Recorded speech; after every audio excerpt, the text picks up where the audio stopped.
The Warlord's men surrounded the ICU at 247, unarmed, dangerous, demanding their leader receive treatment first. Dr. Morrison stepped back. Security froze.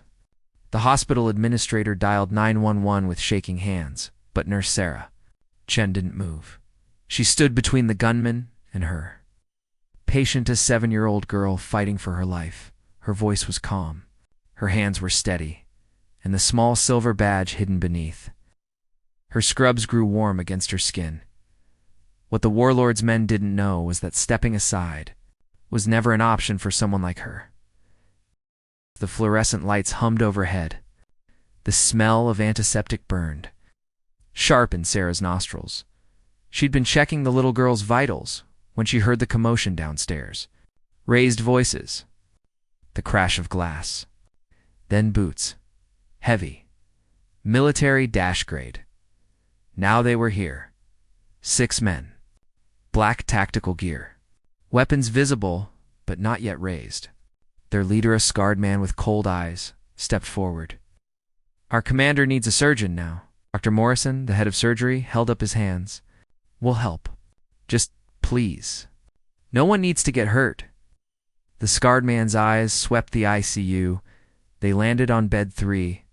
The 7-year-old girl, tubes, monitors, a ventilator breathing for her.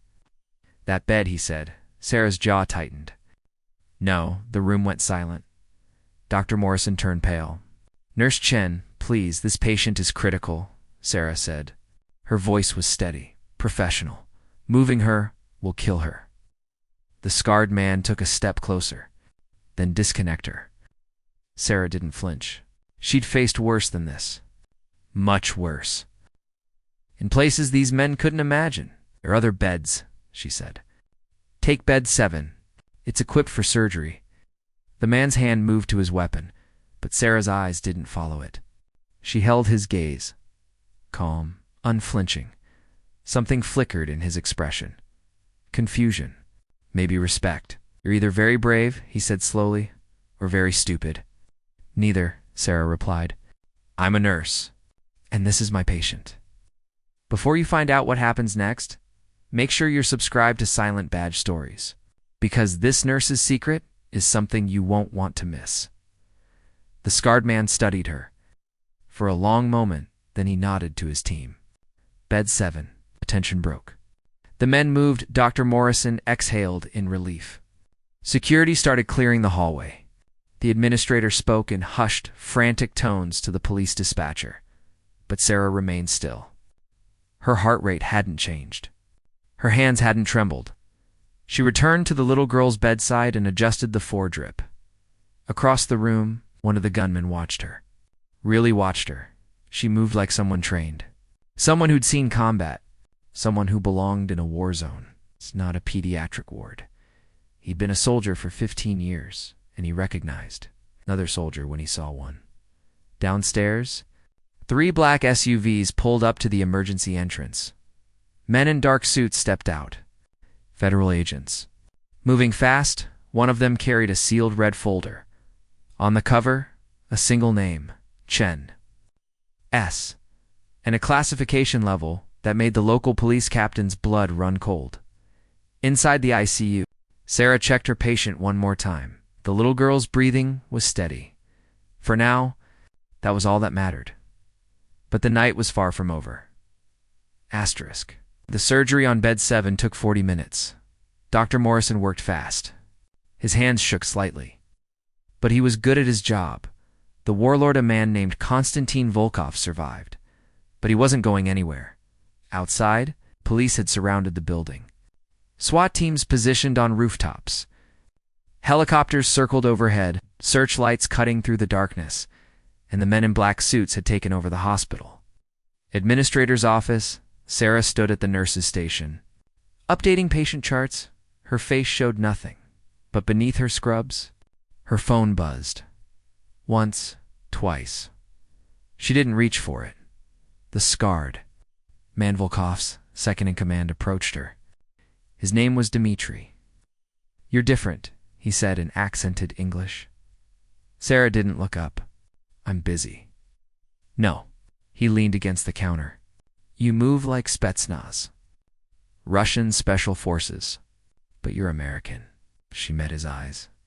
I move like a nurse who's worked night shifts for 10 years. Dmitri smiled. It didn't reach his eyes. I don't think so.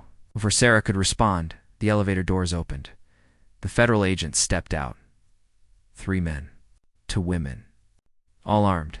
The lead agent, a tall man with gray hat. His temples scanned the ICU. His eyes found Sarah. He didn't approach her.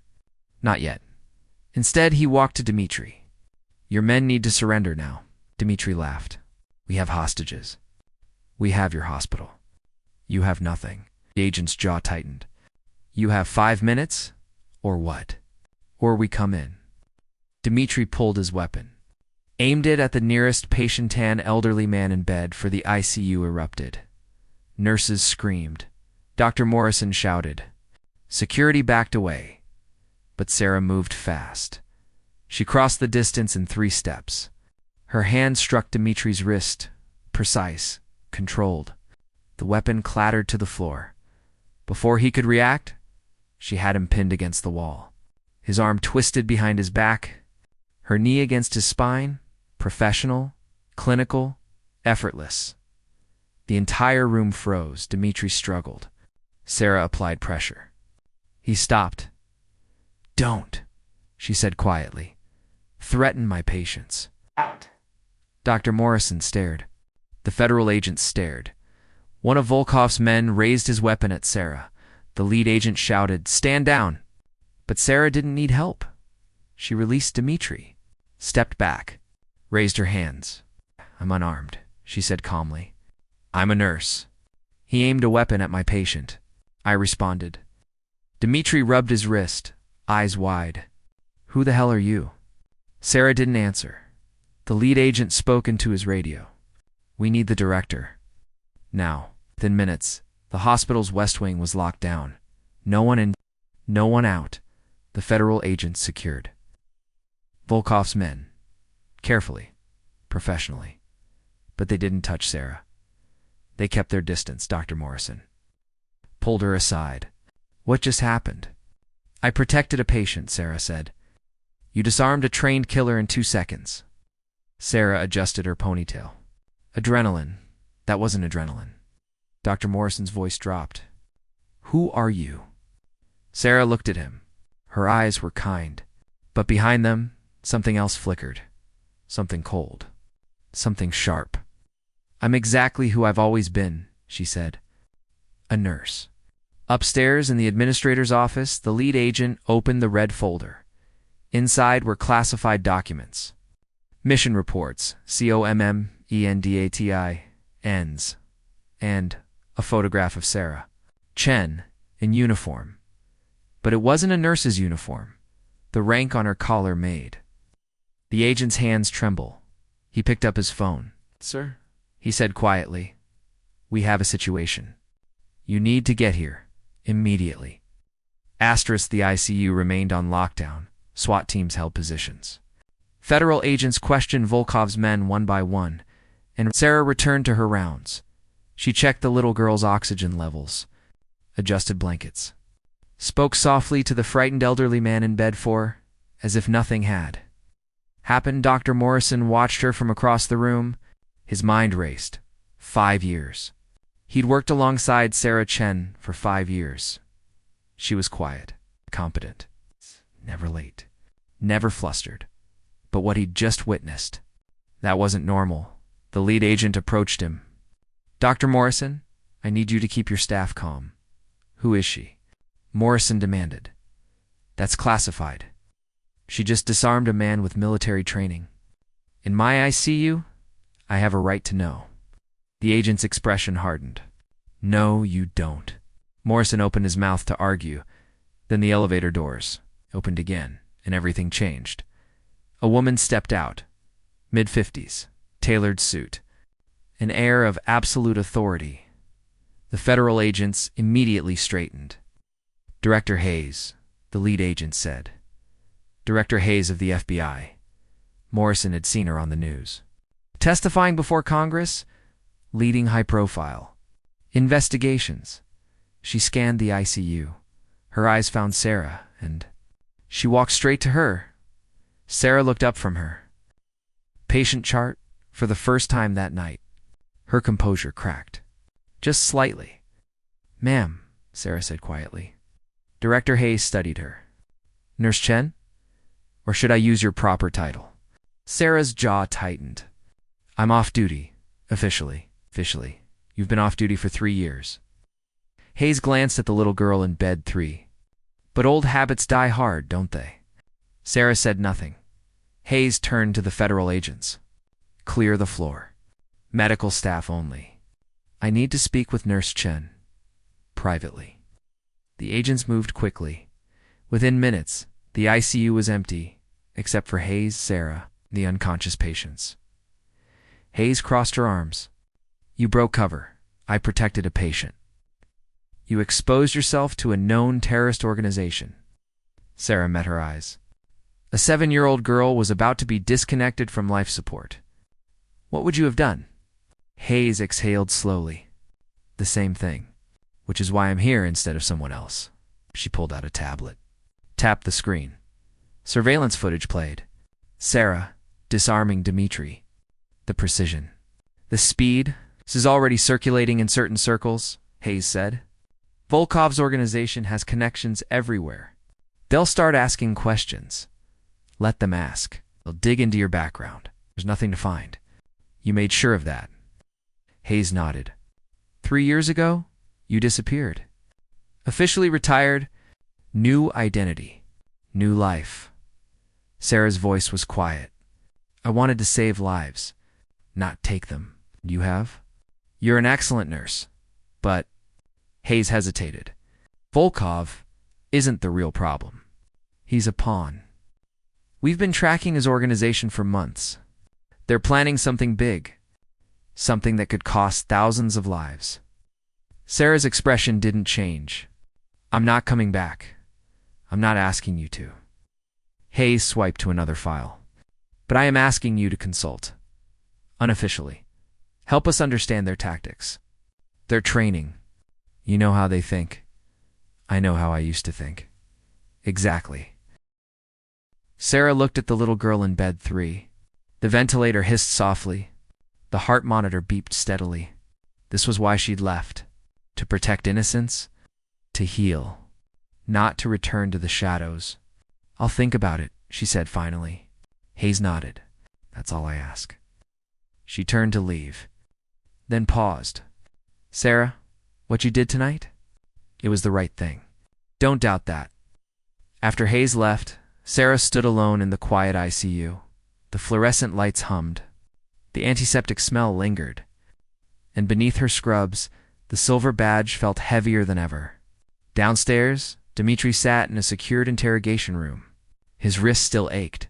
He'd been trained by the best. Fought in 3 wars. Survived countless operations. But that nurse, she'd taken him down like he was nothing.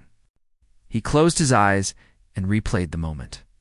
The angle of her strike, the control, the efficiency. That wasn't self-defense training. That was combat training.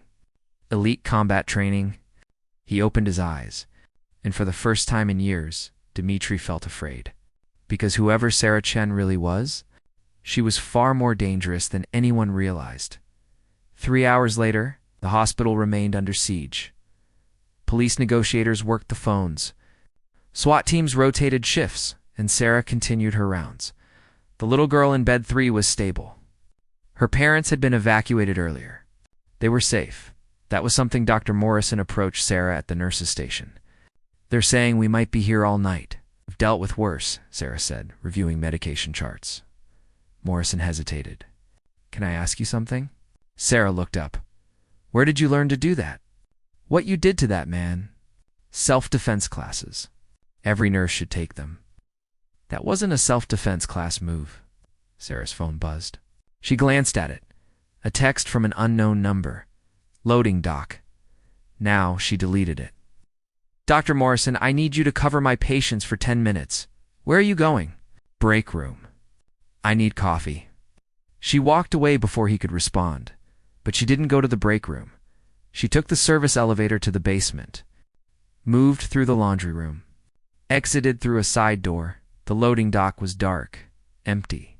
Except for a black SUV, Director Hayes stepped out. "We have a problem." Sarah crossed her arms. "You said you weren't asking me to come back." "I'm not. But Volkov's men just received a transmission. We intercepted it." Hayes handed Sarah a phone. Audio played, a distorted voice. Speaking Russian, Sarah's expression darkened. "They're not here for Volkov," she said quietly. "No, they're here for me." "No, no, no, no, no, no, no." Hayes nodded. "Someone recognized you. Someone high up in their organization. They know who you are. What you were." Sarah's hands clenched. "Impossible. My files are buried. Not deep enough." Hayes pulled up a photograph on her tablet. "This man. Do you recognize him?" Sarah stared at the image. Her blood went cold. "Nikolai Petrov," she whispered. "You know him. I killed his brother. 7 years ago. Chechnya. A Black Ops mission." Hayes's jaw tightened. "He's been looking for you ever since. And tonight, when you took down Dmitri, someone filmed it, sent it to him." Sarah closed her eyes. "So this is a trap. Yes, Volkov was bait. They wanted to draw you out, and I walked right into it." Hayes put a hand on her shoulder. "You didn't know. I should have known." Sarah looked at the hospital. "Everyone inside is in danger because of me. We can evacuate. There's no time." "Petrov won't wait." Sarah's voice was cold now, clinical. "How many men does he have?" "Unknown. But our satellite imagery shows vehicles approaching from 3 directions. ETA 12 minutes. Sarah's mind raced, calculating. Planning, the nurse disappeared. The operative emerged. "I need access to the security room," she said. "And a weapon." Hayes hesitated. "Sarah, they're coming for me. I won't let innocent people die because of my past." Sarah met her eyes. "But I need tools now." "Gosh." Hayes nodded slowly. She opened the SUV's trunk. Inside were tactical gear, weapons, communication devices. Sarah reached for a handgun. Checked the magazine. Chambered around. The weight felt familiar. Too familiar. "This doesn't mean I'm coming back," she said. "I know. After tonight, I disappear. For real this time." Hayes handed her an earpiece. "Agreed. But first, we need you to do what you do best, which is survive." Sarah tucked the weapon into her waistband, covered it with her scrubs. She walked back into the hospital. The fluorescent lights seemed brighter now. The antiseptic smell sharper.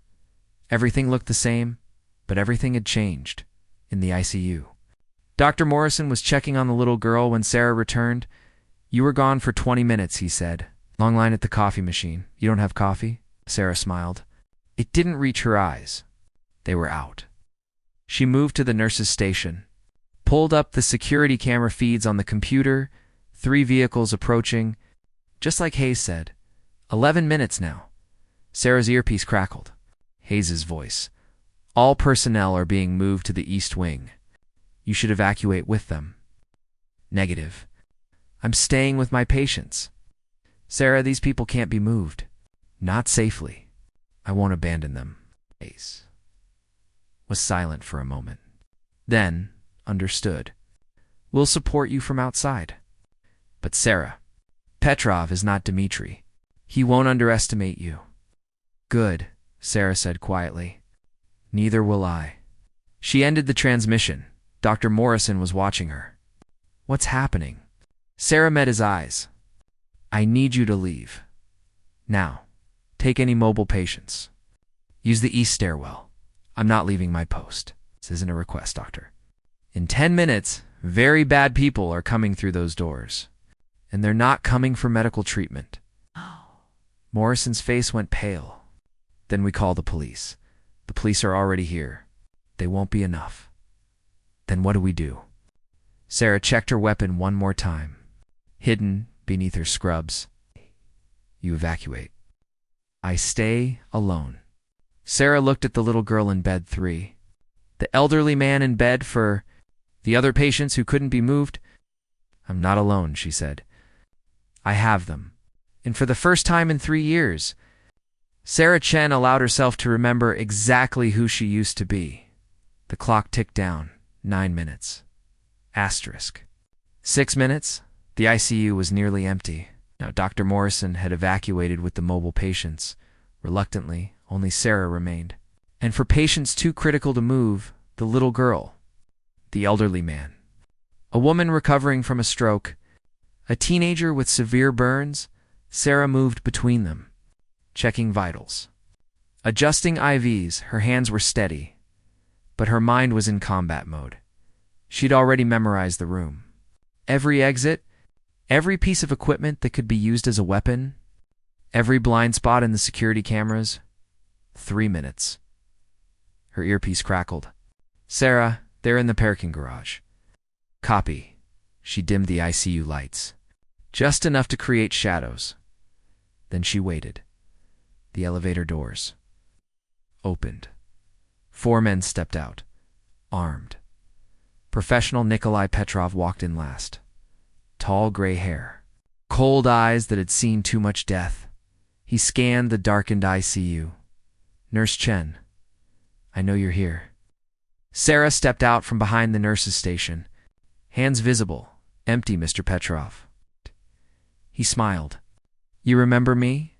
I remember your brother. The smile vanished. He was a good man. He was a weapons dealer who sold to terrorists. He was family. Petrov's hand moved to his weapon. And you murdered him? I followed orders. Ah! The soldier's excuse. Petrov gestured to his men. They spread out, surrounding her. Tonight, I will do the same. My orders are simple. You die, slowly. Sarah didn't move. You're in a hospital, full of federal agents. You won't make it out alive. I don't plan to. Petrov's eyes were dead. I only plan to watch you suffer first. One of his men moved toward the little girl's bed. Sarah's voice cut through the room. Touch her, and you die. The man hesitated. Petrov laughed. Still playing nurse? You're a killer, just like me. No, Sarah said quietly. I'm nothing like you. She moved fast. The nearest man raised his weapon. Sarah was already inside his guard. She struck his throat. He dropped. The second man fired. The bullet went wide. Sarah rolled behind a medical cart, grabbed a scalpel from the supply tray. The third man came around the corner. The scalpel found his shoulder. He screamed, fell, aimed at Sarah. Enough games. Sarah stood. The weapon beneath her scrubs was in her hand now. They faced each other across the ICU. You trained well, Petrov said, but you're outnumbered. I've been outnumbered before, not by me. Sarah's earpiece crackled. Hayes, SWAT is moving in. 30 seconds. But 30 seconds was a lifetime. Petrov fired. Sarah dove. The bullet shattered a monitor behind her. She returned fire. Petrov ducked behind a bed. The fourth man tried to flank her. Sarah spun. Fired twice. He went down. Now it was just her and Petrov. The ICU was silent, except for the hiss of ventilators and the beep of heart monitors. You know how this ends, Sarah said. Petrov emerged from cover. Yes, with your blood on my hands. No, with you in custody. Or dead. Your choice. He aimed at the little girl. Then, I'll take her with me. Sarah's heart stopped. But her training she calculated the angle, the distance, the risk, 1 shot. That's all she had. Petrov's finger tightened on the trigger. Sarah fired. The bullet struck Petrov's hand. His weapon flew across the room. He roared in pain. Lunged at Sarah. They collided, crashed into a medical cart. Instruments scattered. Petrov was strong, trained, desperate. But Sarah had something he did, purpose. She wasn't fighting for revenge, or pride, or orders. She was fighting for the little girl in bed 3, the elderly man in bed for the patients who couldn't defend themselves. She twisted Petrov's arm. slammed him into the wall. He struggled. She applied pressure. "It's over," she said. The SWAT team burst through the doors. "FBI, drop your weapons." Sarah stepped back, raised her hands. Petrov slumped to the floor. Defeated, the team secured him, cuffed him, read him his rights. Director Hayes entered. She looked at the scene, the fallen men, the scattered equipment. Then she looked at Sarah. "You okay?" Sarah nodded. Her hands were shaking now. The adrenaline wearing off. The patients. Safe. All of them. Sarah walked to bed 3. The little girl was still breathing. Still stable. She'd never even woken up. Dr. Morrison rushed in. "What happened?" "We heard shots." He stopped. Stared at the unconscious men. The bullet holes in the wall. Then he looked at Sarah. Really looked at her. At the way she stood. The way she breathed. The weapon still in her hand. "Who are you?" he whispered. Sarah met his eyes. "I'm a nurse. That's all you need to know." Hayes touched her shoulder. "Sarah, it's time. Time to disappear. Again, time to become someone new."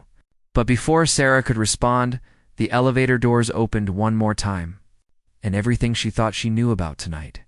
Shattered, a man stepped out of the elevator.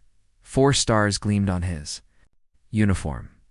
General Marcus Hayes, Chairman of the Joint Chiefs of Staff, the most powerful military officer in the United States. Director Hayes' sister straightened.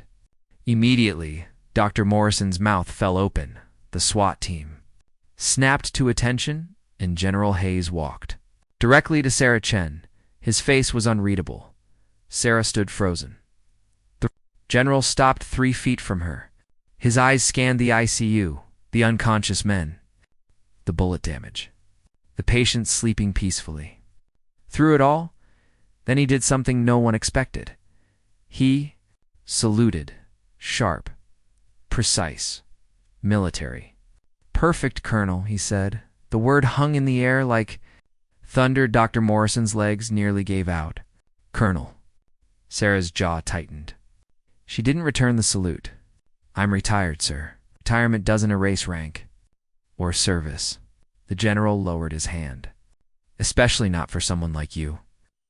Sarah said nothing. The general turned to the SWAT team. To his sister. To the gathering hospital staff in the hallway. 15 years ago, he said, his voice carrying authority that silenced everyone.